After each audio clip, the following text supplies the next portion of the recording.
Latest development report ఉంది అమరావతికి, చాలా ఎగ్జైటింగ్. సీఎం గారు సెంటర్కి వెళ్ళినప్పుడు డిఫెన్స్ మినిస్టర్ కలిశారు. డిఫెన్స్ మినిస్టర్ కలిసి ఆయన మేజర్ ఎంటైర్ విజిట్లో ఆయన మాట్లాడింది ఒకటే, ఏరోస్పేస్ అండ్ డిఫెన్స్కి మా స్టేట్కి ఎంకరేజ్ చేయండి.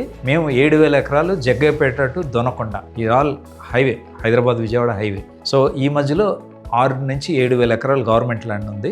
అండ్ మోస్ట్ సూటబుల్, ఎందుకంటే they are all non pollution. Because Amaravati grow అవ్వాలంటే నాన్ పొల్యూటింగ్ ఇండస్ట్రీస్ రావాలి. వచ్చినప్పుడే మీకు రెవెన్యూ, ఎంప్లాయ్మెంట్, జనాలు, ట్రాఫిక్ పెరుగుతుంది. కాబట్టి ఎంకరేజ్ చేశారు. సో మాకు అర్థమైంది ఏంటంటే, collector NTR district already visit చేసి, మన జయంతిపురం ఉన్నది, మన జగ్గయ్యపేటకి జస్ట్ 15 మినిట్స్, అలకనంద నుంచి maybe around 18 minutes or this thing.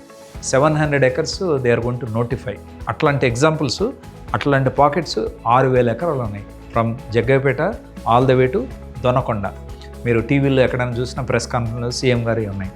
తర్వాత ఎంపీ కేశినేని చిన్ని గారు, వీళ్ళంతా they have done multiple visits to this stretch and they are all convinced that గవర్నమెంట్కి 6,000 ఎకరాలు ఉన్నాయి. హైదరాబాదు, విజయవాడ, అమరావతి మధ్యలో ఉంది.